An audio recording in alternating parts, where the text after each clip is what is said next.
Muri Zimbabwe chibasa ichi chinongoda isusu takachimaster ndadzoka manje nema updates right nezuro ndanga ndisiri ine mood yekuti nditaure nezvenyaya iyi because unoziva kuti zvakandiwandira zvakanditinya but nhasi manje ndadzoka kuti ndichingogara tangoiti gagaga nyaya yacho tobva tangoonesana zvakanyatsoitika kana kuti zvinhu zvakataurika because andinoziva kuti inini ndiri munhu wenyaya and iwewe uri munhu anoda nyaya saka kana uchingotosvika panapa uchiziva kuti wakafanana neni ndine chibhanditi chekudedzera kuti pasi neZANU-PF kubva makuseni kusvika manheru tanga nekulaika this video right now kuitira kuti ZANU-PF yacho iboikane ende panapa ndine One Zimonya rinosumudza ZANU-PF nenzeve kudai so ndichirovera pasi kuiti bra right nyaya iri panapa yakamira kudai so nezuro paMnangagwa vakaenda kuRBZ vachiti vari kunotarisa kuona kuti zvakamira sei zvimaningirikini zvedu zvicherwa handiti munongo makanzwa kuti zigiri gold bagged saka kuRBZ manje vakanotarisa kuti toda kuona kuti mumaningirikini medu mune chi and I think message makaiona vachiti this morning I inspected our gold reserves at the RBZ vaults.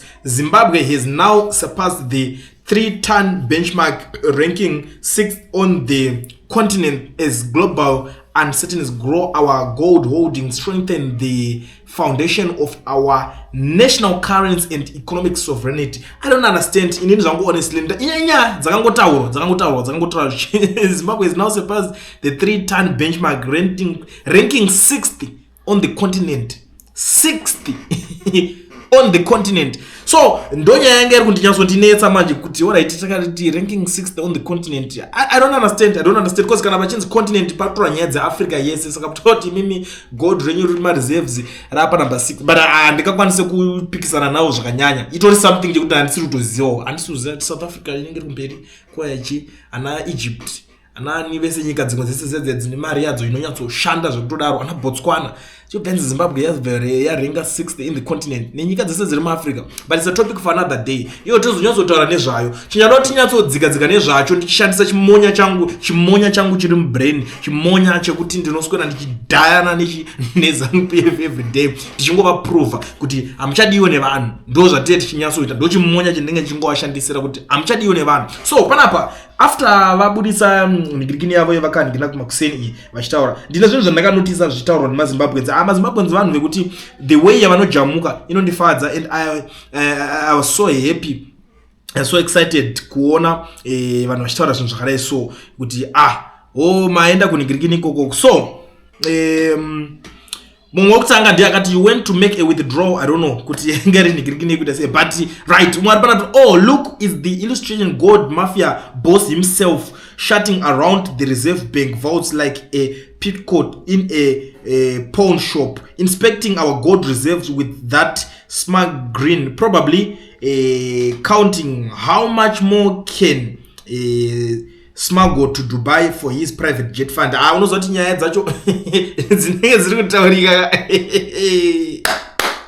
ndosaka vachidazosvika panoti social media toda kuivharisa pari kunakidza but to very honest pari kunakidza pari kufaya zvaitaurika panapa ndo zvandinoningirikira saka unozoti tiswera tirimo manje mumaningiriki tichitarisa tichionesana because vanoda kunyambodza kuti aiwa tiri kudiwa tiri kuzodai so right umwe ari kuti you are reserving the gold while Zim citizens wallowing in strength, poverty and suffering. We lack leadership qualities in Africa, except now we have few in Burkina Faso, more etc. Shame on all of you dancing with imperialists. Mashoko akabva kune mumwe achitaura pane pamusoro penyaya iyoyi aringokomenda pamusoro penyaya yacho. Umwe ari kuti Your Excellency, we are one of the largest ship and dragger building companies in Bangladesh. We are keen to explore opportunities to collaborate with your esteemed Navy and maritime authorities through joint venture or government to government cooperation nizan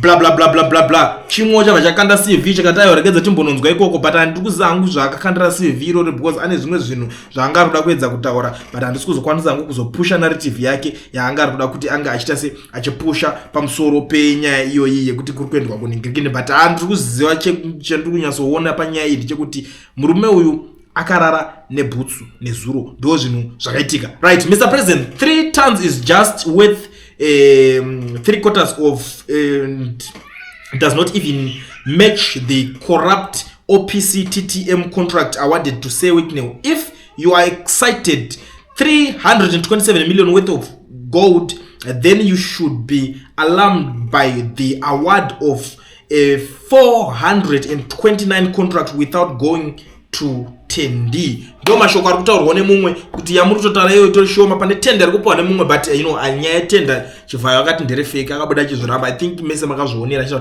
tender iri ndere fake, musazonyanyise kungonditsomera nyaya dzetender.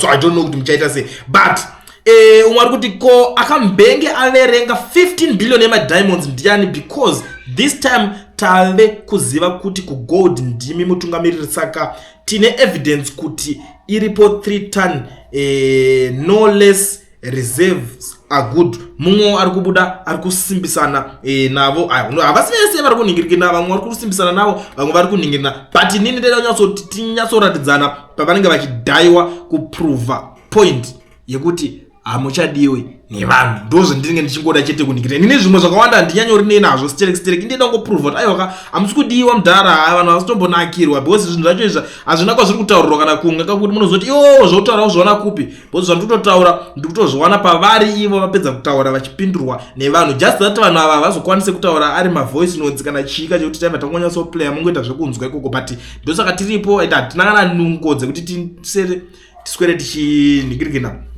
nazo tichiita nungo. You had so many low hanging fruits when you came into office. If you really wanted to channel the country's resources to save the people of Zimbabwe, you could have done that. Instead you choose to plunder. Mune appetite ye gonzo. Mashoko mamwe ari kubuda kune muzimba akati mukuru maita appetite ye gonzo. Appetite gonzo kandengota ugute kongoto padiki oruma waita sei ndo same yaita na advocate nezo chamisa zvinzi aiwa kako imi varume mune matumba akaita sei amugutewo makadiko imimi makaita zvekunyatsoita sei imimi musiri kuguta ndo nyaya imwe yaitaurwa vakomana kaende papa pane zvimwe zvinhu zviri kutaurwa. Sorry zvenyu kune vanenge vachitaura zvinyadzi, handikwanise kunge ndichitaura zvinyadzi panapa nekuti tine vanyarikani, chero inini ndiri munyarikani futi handiti, because imomo vakandiona ZANU-PF ikasangana neni inenge ichinyara zvisingaiti, saka mobva maziva kuti vanyarikani takaita sei takati one day padhiri racho iroriri. Alright, vakomana, alright, imwe iri kutaurika, but ndisati ndasvika pane iyi iri kutaurika, regedza tingogara tangoonesana. Kana uri muZimbabwe kana kugara muSouth Africa usina work permit kana study permit, pane inonzi education research. I think ndinogara ndichitaura nezvayo, ende vanhu munofanira kugara mabatsirikana. Ndanzwa kuti vanhu vari kunetsekana zvisingaite kuti handina bank account, ndoita sei, ndinowana pekutambirira mari yangu. Zvaizi gara wabata Owen anongokuvhurira yako, chinongodiwa valid passport. Usaswera kuti viral naumwe unonzi bank arivhurika usina permit chinchi, zvinovhurika kana une passport chete. Saka Owen ndiye one shasha ari kwanza kuzvivhura. Tiri kungoti inini ndine zimonya rinokwanisa kubolonja ZANU-PF. Owen manje ndiye zimonya rikukwanisa kutase kungobolonja problem yenyu yekuti musinetsekana nemabank account. Saka iye achisumudzawo maproblems nenzeve kudai so, ende chisumudzawo ZANU-PF nenzeve kudai so, tora namba dzake zveso ubva wangovhurirwa FNB business account zviri nyore nyore, hazvichadi kana hasha mukati zvekuti uswera uchizwana wanokumbira bank remunhu anokuvhara munhu havaziva, but uyu akangovhurirwa rako zvatoo easy. And the other thing unongowana company registration waibata, saka hapana ikanyanya. Regedza tidzokere pane uyu. Yet ari kupindura hanzi, yet the hospitals have no meds, salaries can not buy basics, and people are fleeing the country. What is gold to the people when they can't eat or live in dignity? Asi mwari chiuyaya akumanaka inozati inende chinja ndingondishatirisa nechekuti ko mari yeise isiri kutenga petruka. Tutaura kuti isusu toda kuti tikapindawo kamunyika memeka tichingopinda even patiri kupinda neThird Republic, handiti tichingoti takangopindawo ndakazadza bhuti chero ikanzi mari yacho iri mubhuti tongotengawo petrol ndichitodzikisa mubhuti imo chama chibaba ndisa 20 liter yenigirikino kana kuti yesa petrol 20 something whatever zvinongondikinepo is like that. I think zvinokwanisa kubatsira. Chero ikanzi zvaiwa right ndiye mufoni. Unozati pane pamwe pokuti right vanhu munongoti aiwa chingoshandisa iye mufoni. Chero ikanzi iri mufoni mari yacho tongoroerana matransaction tichitosendera ndichidaro. It will be better, but as long as tichingozoti ndiyedu muchinosimbisa mareserves ega. Kumapepa uku ndirikononga mukukundikana, but I don't know how kuti yemufoni inozonzi yaita se yasvika pakukururwa kudona value futi sei. But chandongoziva chekuti aiwa varume vacho nyadza havana. Ipapo vanenge vachitokusimbisa kuti tazotarisa manhingirina akadai so, kumubvunza kuti kana kuti mari yacho yakainyatsoita sei kuti timboonawo kana kuti chibhegi chamuri kufamba nacho, kozi mimi muri kuita mabusiness deals zvakasiyana siyana, kuti tiri kukumbura kuona bhegi remari yemazigi yenyu, because tokuziva kuti munenge muchifamba cash pese pamunenge muri kana pamuri kudonata. You are donating a lot of money to a lot of people and a lot of cars dziri kutengwa nemazigire azvikwanisa kupindurika dziri kutobhadharwa necash muma-US. Saka it's a topic yekuti tinokwanisa kuswera tichingoningirikina. But anyway, muri Zimbabwe inini munozai indotaurisa ndikataura ndipedze zvamanje manje mbondiudzayo zvamukufunga in the comment section. Mukuionawo sei nyaya yataura nemudharo yaitaura kuti ndazoya ndikadididi saka isusu tazorenga the 6th in the continent kana ari kuti the continent ataura Africa iye ari kuti tazorenga the 6th tabva tangopedza ningirikini yacho takanochena. Tell me what you think in the comment section kuti nyaya iyoyi iri kutaurwa nemudharo muri kuionawo sei.